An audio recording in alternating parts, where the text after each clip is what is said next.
नमस्कार, मेरा नाम विशाखा है और मैं पेशे से डॉक्टर हूँ। मेरी पढ़ाई लिखाई सब अमेरिका में हुई है, इसलिए मैं इंडिया के कल्चर यहाँ के रिवाजों के बारे में कुछ ज़्यादा नहीं जानती। जब ऋषभ और मैं शादी करके इंडिया आए तो एक घटना ने मेरा नज़रिया ही बदल दिया। जब हम ऋषभ के घर पहुँचे तो मुझे पता चला कि मुझे छठ पूजा का व्रत रखना है।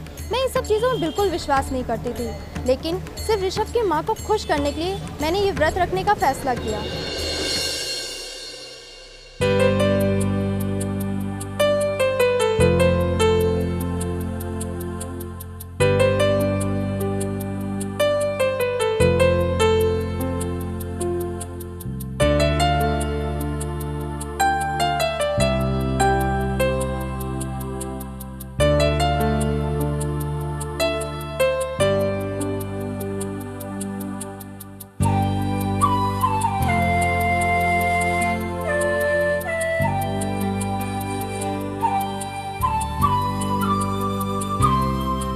हे डॉक्टर, ये काम आपके बस का नहीं लग रहा, मुझे छोड़ दीजिए।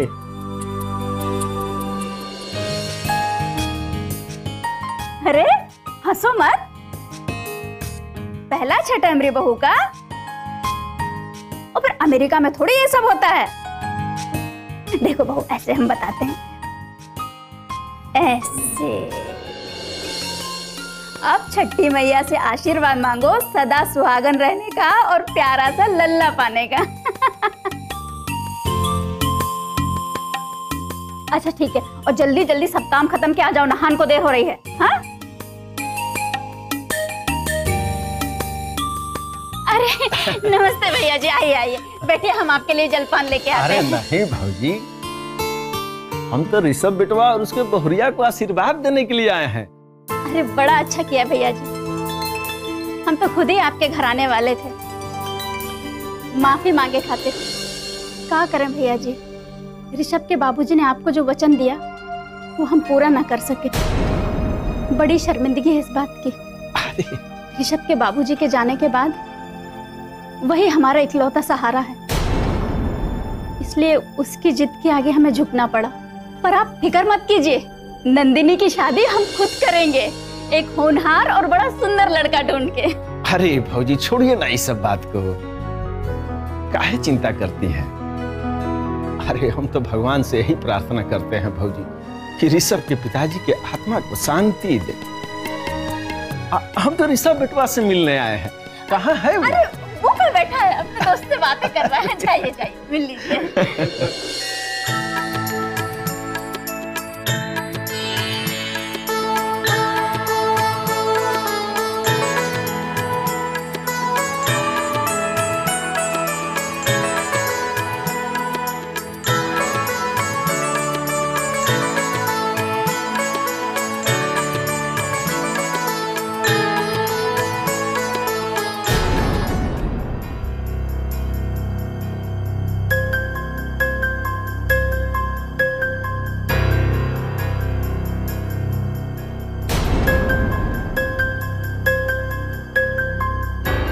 ऋषभ, क्या हुआ हमारे बिटवा को? ऋषभ, क्या हुआ हमारे बिटवा को? ऋषभ, ऋषभ, क्या हुआ ऋषभ? भैया भैया आइए ना, मदद कीजिए।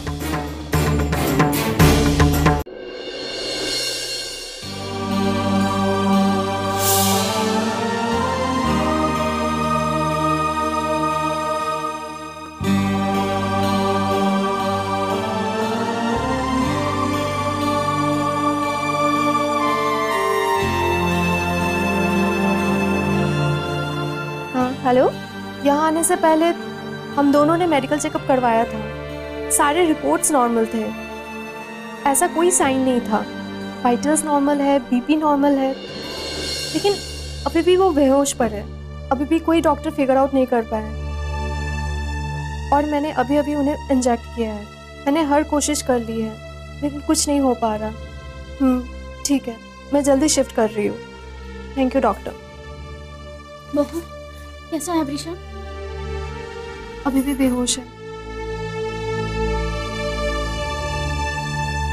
हाँ होगा, यही होवत है जब लोग अपनी मन मर्जी से करते हैं। विदेशी बहू लाने का नतीजा है पूजा पाठ में विश्वास जो नहीं है इन लोगों का, बगैर श्रद्धा के छठी मैया का व्रत करने का जो ढोंग किया था, उसी का प्रकोप है। कोई नहीं बचा पाएगा ऋषभ को। निकल जाओ हमरे घर से। हमरे घर में खड़े होके हमरे बेटवा के बारे में ऐसे अपशकुनी बातें करते शर्म नहीं आती? निकल जाओ अभी।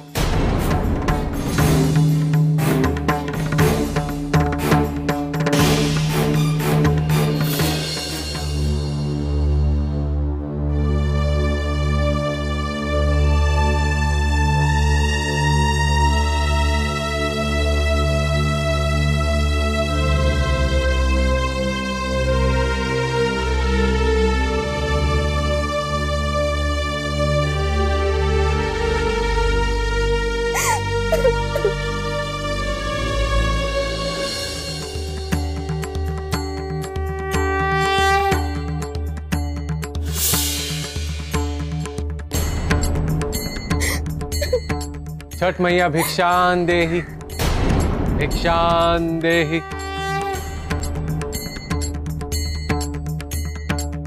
एक मिनट बाबा।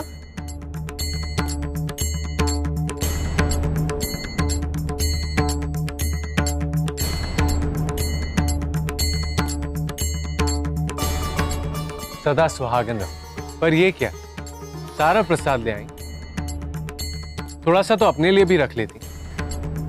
ये सब तो मैं कूड़े में फेंकने वाली थी, अब आप ही ले जाइए। ये मेरे लिए प्रसाद नहीं, जहर है। नहीं मैया, ऐसा नहीं कहते। अरे ये तो सुहागनों द्वारा बनाया गया प्रसाद है, अमृत। ऐसे नहीं कहते। अमृत?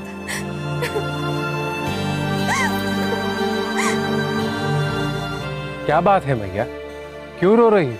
अमृत? जिस पूजा के प्रसाद को आप अमृत कह रहे हैं, उसी पूजा के प्रसाद ने मेरे पति की इस हालत कर दी। मैं अपने पति के लिए कुछ नहीं कर पा रही हूँ। पता नहीं क्या हो गया मेरे ऋषभ को। रो मत माई, जहाँ ज्ञान खत्म होता है वहीं श्रद्धा जन्म लेती है। अगर आपकी अनुमति हो तो क्या मैं आपके पति को देख सकता हूं? ये ताबीज इन्हें किसने पहनाया? पता नहीं, हम तो अभी देखत रहे। ऋषभ का तो इन बातों में कभी भरोसा नहीं रहा। हम बचपन में कभी जबरदस्ती पहनाए रहे तो निकाल के फेंक देत रहा। बहू, तुम जाना था?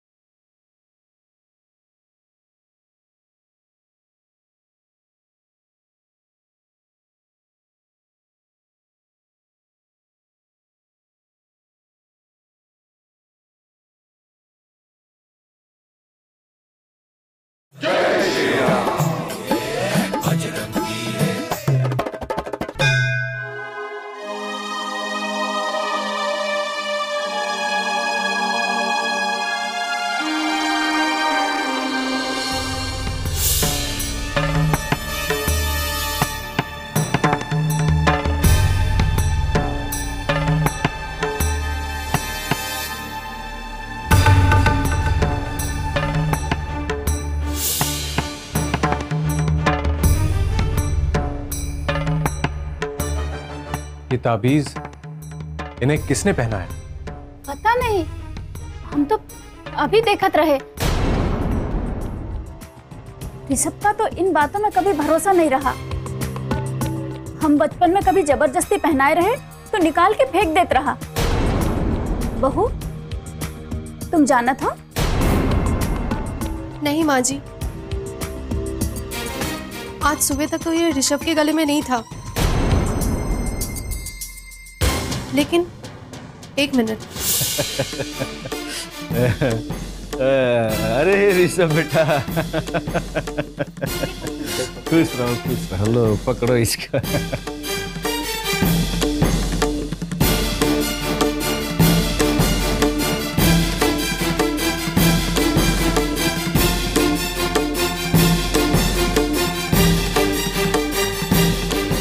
काका। प्रसाद, अरे अरे बेटा, उसका व्रत है ना।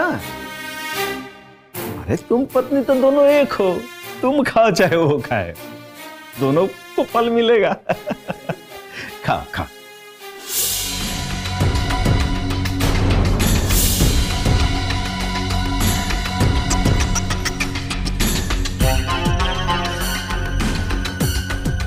क्या हुआ बाबा? ये दामू का रहता। हमारे घर से 5वां घर है। सब ठीक तो है ना बाबा? दोनों ऐसी वैसी बात तो नहीं है? हमारा बिटवा, हमारा बस एक ही सहारा है। आप चिंता मत कीजिए, हम जल्दी लौटेंगे।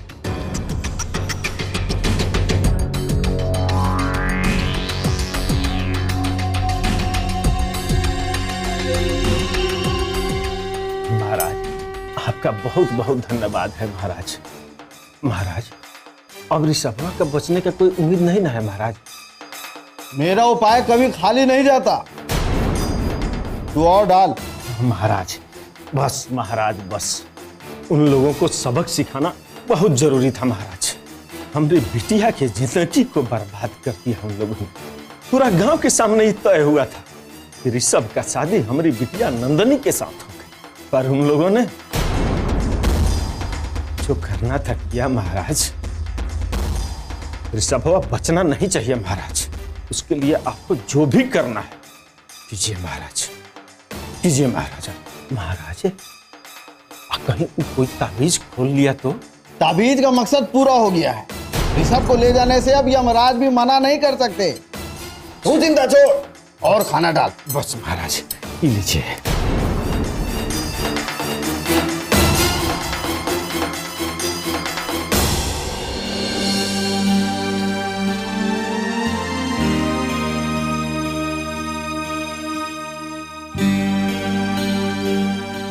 अब इस दवा से इनका कुछ नहीं होगा। इस दवा का अब कोई मतलब नहीं। कुछ चीजें विज्ञान से परे होती।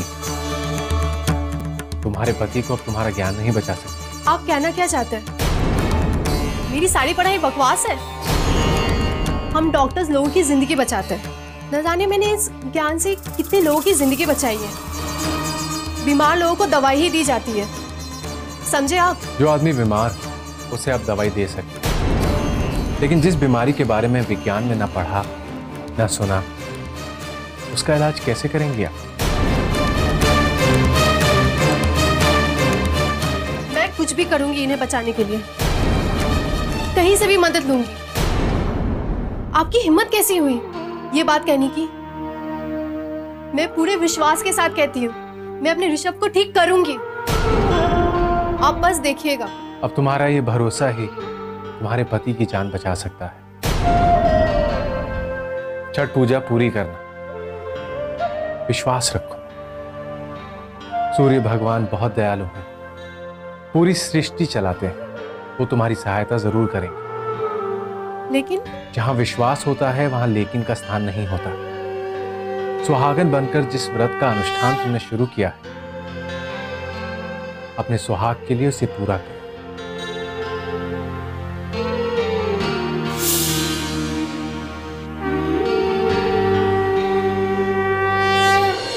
अरे ऋषभ बचवा, तू तो ठीक हो गया।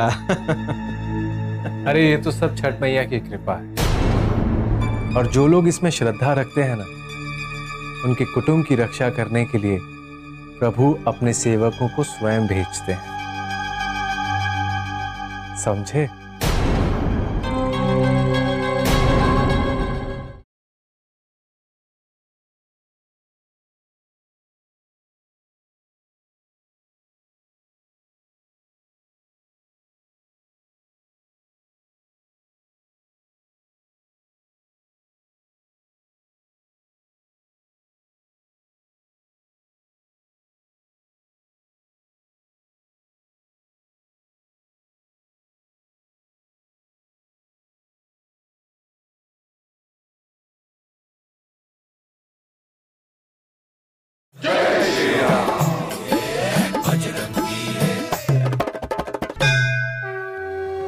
दूसरे दिन भूमि की पूजा करके माई आपको अपना व्रत व खीर, पूरी और केलों का भोग लगा के तोड़ना होगा।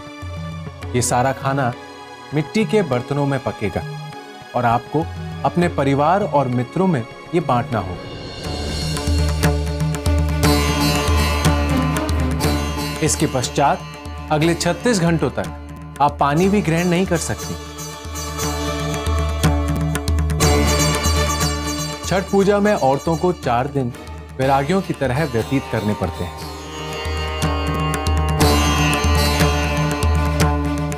तीसरे दिन सूर्यास्त के समय आपको सूर्य देव को ठेकुआ का भोग दूध के अर्घ के साथ चढ़ाना होगा। सूर्यास्त के प्रारंभ में ये पूजा हो जानी चाहिए। अर्घ देते हुए आपको गायत्री मंत्र का पाठ भी करना होगा। ओम भूर्भुवः स्वः तत्सवितुर्वरेण्यं भर्गो देवस्य धीमहि धियो यो न प्रचोदयात्।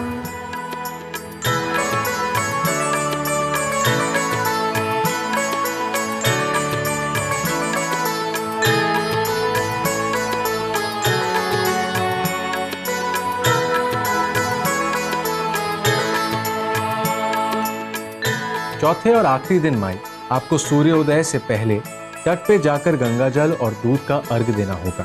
थोड़ा सा गंगा जल सूर्य देव को दिखा के अपने पति की लंबी आयु की प्रार्थना करनी है। फिर वही गंगा जल अपने पति को पिला दीजिए। वेदों में छठ की वैज्ञानिक शक्ति भी बताई गई। सूर्य की किरणों से निकली ऊर्जा हमें कई रोगों से मुक्त करती है। हे भगवान, मेरे ऋषभ को ठीक कर दीजिए, बस मैं इतना ही मांगती हूँ।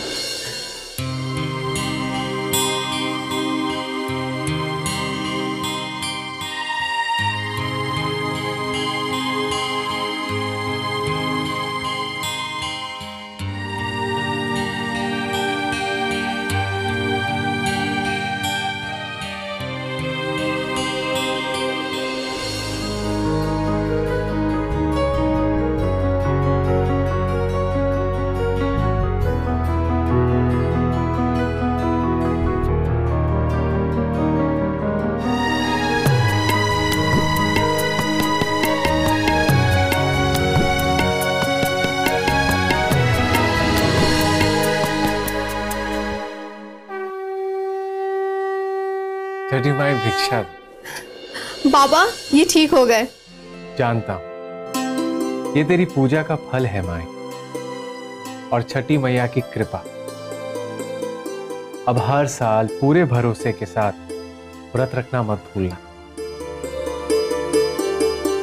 ला, अब भिक्षा दे दो। अभी लाई।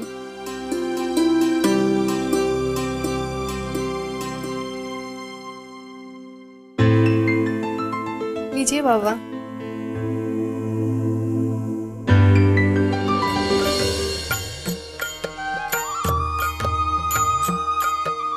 अरे बस बस,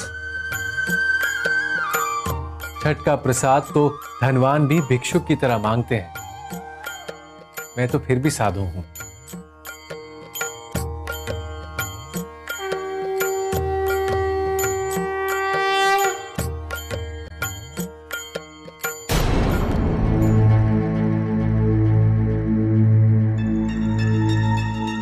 अरे ऋषभ बचवा, तू तो ठीक हो गया। अरे ये तो सब छठ मैया की कृपा है। और जो लोग इसमें श्रद्धा रखते हैं ना, उनके कुटुंब की रक्षा करने के लिए प्रभु अपने सेवकों को स्वयं भेजते हैं। समझे?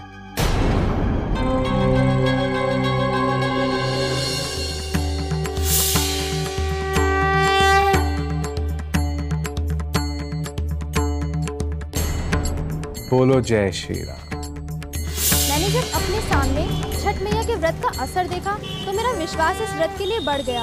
अब मैं हर साल इस व्रत को पूरी श्रद्धा के साथ करती हूँ ताकि मैया यूं ही मेरे परिवार पर कृपा बनाए रखे। फिर साधु जी ने हमें हनुमान मंदिर जाकर तेल चढ़ाने के लिए कहा ताकि वो हमारी सदा रक्षा करें।